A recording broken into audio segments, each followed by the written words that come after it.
약이라는 건 참 고맙고도 무서운 존재죠. 아플 때 우리를 살려주기도 하지만 때론 아무렇지 않게 복용했던 그 약 하나가 오히려 우리 건강을 서서히 해치기도 합니다. 의사들은 매일 환자들을 진료하면서 이 약은 조심해야 합니다라고 경고하곤 하지만 그 이야기가 환자들 귀에까지는 잘 닿지 않는 경우가 많아요. 그래서 오늘은 여러분과 함께 겉으로는 좋은 약처럼 보이지만 의사들이 이건 위험하다고 입을 모아 말하는 약들에 대해 이야기해보려 해요. 특히 요즘은 약을 병원에서 처방받는 것뿐만 아니라 약국에서 그냥 사거나 심지어 인터넷에서 정보를 보고 스스로 선택하는 경우도 많죠. 문제는 이 약들이 정말 우리 몸에 맞는지 혹은 부작용이 없는지 확인 없이 복용한다는 거예요. 게다가 중장년층 이상이 되면 복용하는 약이 늘어나면서 약물 간 상호작용이나 내성 같은 위험도 커지죠. 오늘 영상에서는 의사들이 자주 경고하는 대표적인 위험한 약들 10가지를 하나씩 살펴볼 거예요. 우리가 평소에 흔하게 접하는 진통제나 수면제, 항생제, 스테로이드, 위장약, 그리고 품까지 포함해서요.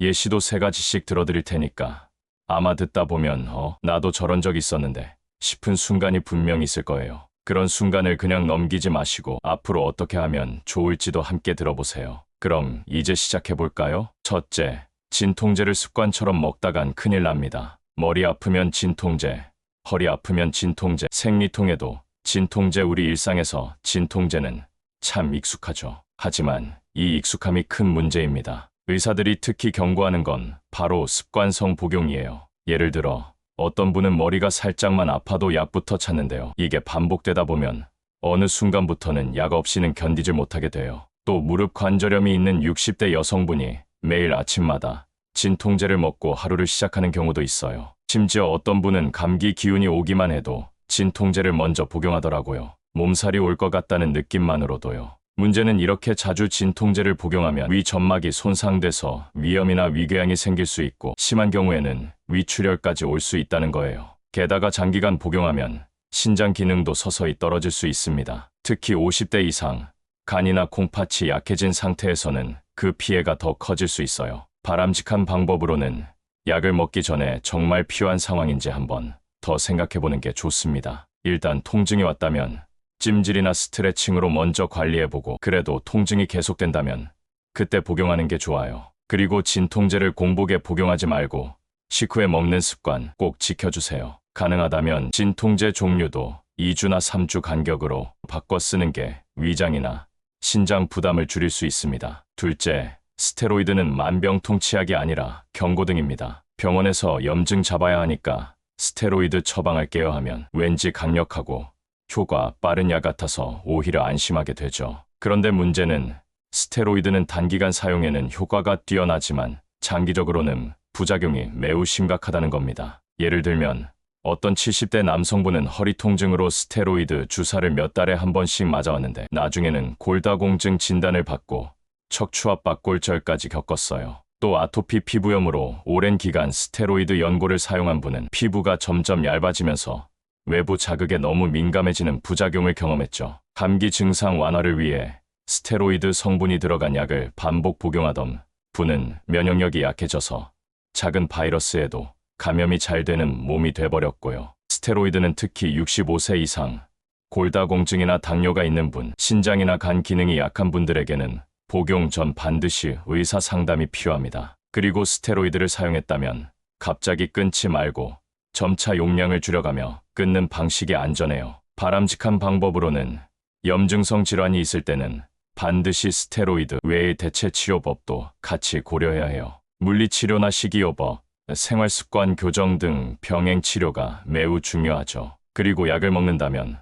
복용 기간과 용량은 최소화하는 것이 원칙입니다. 셋째, 항생제를 남용하면 우리 몸이 더는 싸울 수 없게 됩니다. 항생제는 감염된 세균을 죽이거나 억제하는데 꼭 필요한 약입니다. 문제는 우리가 너무 쉽게 너무 자주 항생제를 복용한다는 거죠. 예를 들어 감기 기운만 있어도 항생제를 요구하는 경우가 있는데요. 감기의 대부분은 바이러스성이라 항생제로는 치료되지 않습니다. 또 어떤 학부모는 아이가 콧물 조금만 나와도 병원에서 항생제를 꼭 받아오는데 그게 반복되면 아이는 항생제에 내성이 생겨서 나중에 정말 필요할 때 효과가 없어질 수 있어요. 60대 이상 어르신들 중에서도 요로감염이나 기관지염 같은 질환이 생기면 이미 내성균 때문에 치료에 애를 먹는 경우가 많습니다. 항생제는 너무 자주 쓰면 우리 몸 안에 있는 좋은 균까지 죽여서 면역 체계를 약화시키고, 무엇보다 무분별한 복용은 항생제 내성균을 만들어냅니다. 이건 단순히 개인의 문제가 아니라 공공보건 위기로 번질 수도 있어요. 바람직한 방법으로는 처방 없이 임의로 항생제를 복용하지 않는 게 가장 중요해요. 감기나 목감기 등 바이러스성 질환엔 항생제가 필요 없는 경우가 많으니 꼭 진단을 받고 사용해야 합니다. 복용하게 됐다면 정해진 기간과 용량을 끝까지 지켜서 복용하는 것이 내성 예방에 필수예요. 그리고 건강을 위해서는 장내 유익균을 지켜주는 유산균이나 품을 함께 챙기는 것도 도움이 됩니다. 넷째, 위장약도 무작정 먹으면 위험합니다. 위장약은 우리가 속이 불편하거나 소화가 안 될 때 자주 찾는 약 중 하나죠. 특히 속쓰림이나 소화불량이 있을 때 위장약을 복용하면 일시적으로 증상이 완화되니 기분이 좋아져요. 그런데 위장약도 너무 자주 복용하면 문제를 일으킬 수 있어요. 예를 들어 어떤 50대 남성분은 위염 증상이 반복되자 약국에서 사서 복용하는 위장약을 매일 먹기 시작했어요. 그런데 그 약물이 위산 분비를 억제하는 약이었기 때문에 위장이 제대로 소화할 수 없게 되고, 결국 위장에 있는 유익균들이 죽어버려서 위장 감염이 생길 수 있었습니다. 또 위장약을 오래 복용한 분은 비타민 B12 흡수에 문제가 생길 수 있어요. 장기 복용 시 골다공증이나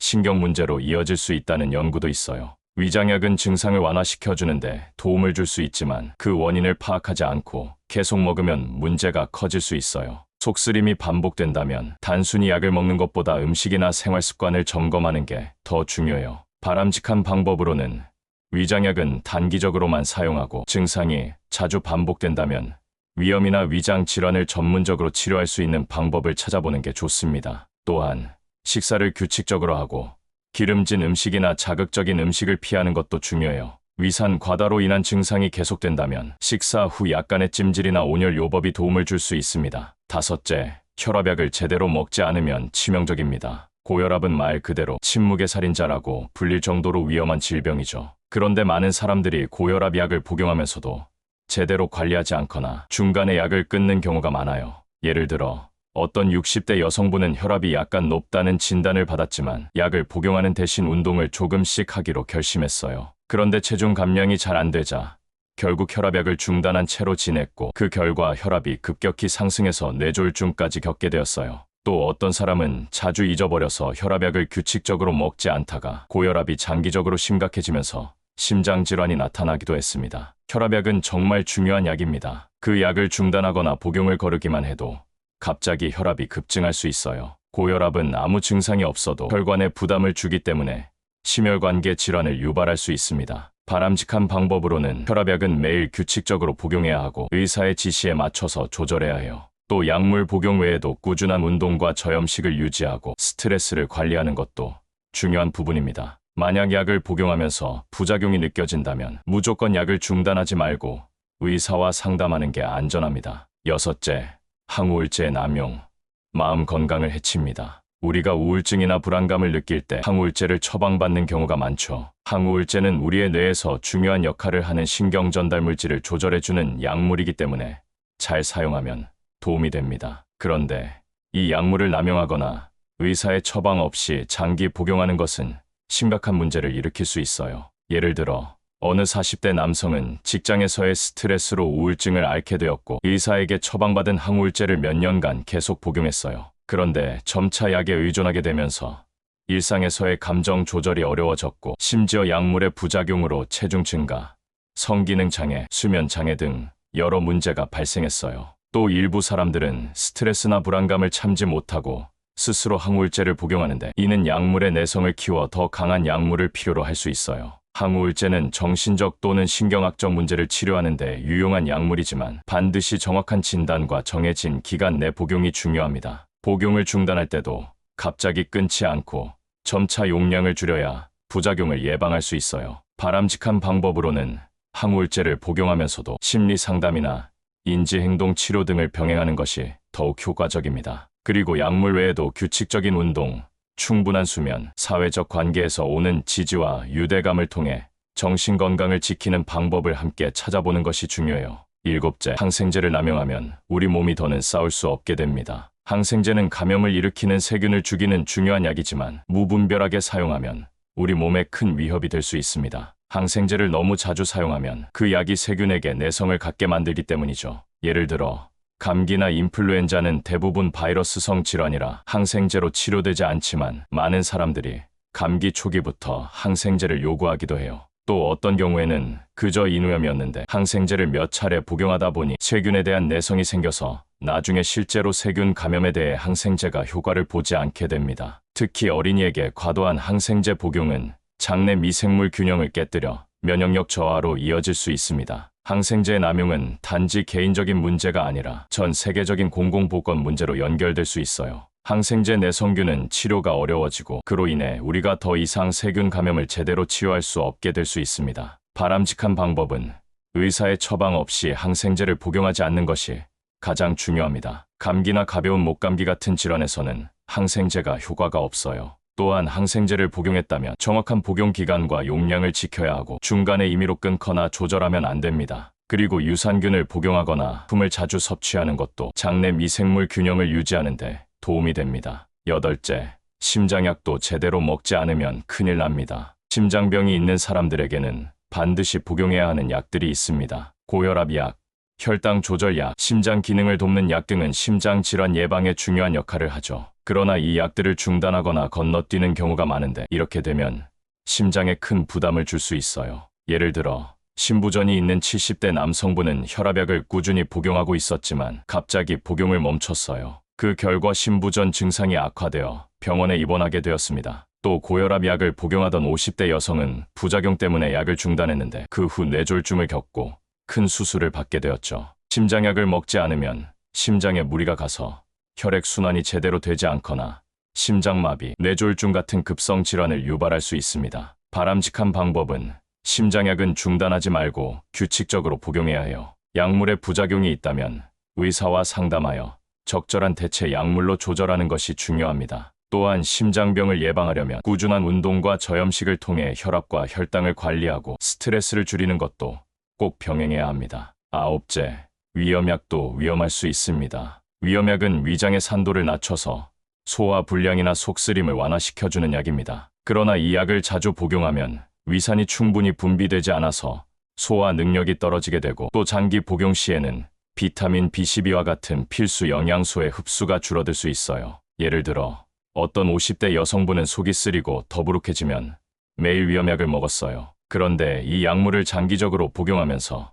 결국 비타민 B12 결핍이 생겨서 피로감이 심해지고 심지어 신경계 이상이 나타나기도 했습니다. 또 위염약을 오랜 기간 사용한 사람들 중에는 골다공증을 겪는 경우가 많아요. 이는 위산이 충분히 분비되지 않아서 칼슘 흡수가 부족해지기 때문입니다. 위염약은 증상 완화에는 도움이 될 수 있지만 그 원인인 위염이나 위장 질환을 치료하는 데는 한계가 있어요. 또한 장기간 복용 시 위염약이 더 이상 효과가 없을 수 있기 때문에 원인 치료가 중요합니다. 바람직한 방법은 위염약은 단기적으로만 사용하고 위염이나 속쓰림이 자주 반복된다면 생활 습관을 개선하고 스트레스를 관리하는 게 중요해요. 또한 식사를 천천히 하며 자극적인 음식이나 기름진 음식을 피하는 것이 좋습니다. 만약 위염약을 장기간 복용해야 한다면 의사와 상담을 통해 적절한 대체 방법을 모색하는 것이 안전합니다. 열째, 불필요한 건강기능식품. 과용하면 오히려 해로울 수 있습니다. 건강기능, 우리가 부족한 영양소를 보충할 수 있도록 도와주는 중요한 보조수단이지만 이 역시 과용하면 부작용을 일으킬 수 있습니다. 사람들은 각종 비타민, 미네랄, 항산화제 등 건강에 좋다고 알려진 제품을 자주 섭취하는데 이런 제품들이 반드시 필요한 경우도 있지만 과다하게 섭취하면 오히려 건강을 해칠 수 있어요. 예를 들어 비타민 A를 과다 복용하면 간에 손상을 줄 수 있고 과도한 철분 섭취는 위장 장애나 심장 문제를 일으킬 수 있습니다. 또한 많은 사람들이 오메가3 지방산을 보충한다고 하지만 과다 복용하면 출혈이 발생할 수 있습니다. 이런 품은 우리가 일상적인 식사에서 충분히 얻을 수 있는 경우가 많기 때문에 반드시 필요할 때만 보충하는 게 중요해요. 건강기능식품을 선택할 때는 의사나 영양사와 상담을 통해 자신에게 정말 필요한 영양소가 무엇인지 파악하고 그에 맞는 제품을 선택하는 것이 좋습니다. 또한 제품의 성분과 효능을 정확히 이해하고 복용량을 지키는 것이 필요합니다. 무엇보다 건강기능식품이 약물을 대체할 수 없다는 사실을 기억해야 해요.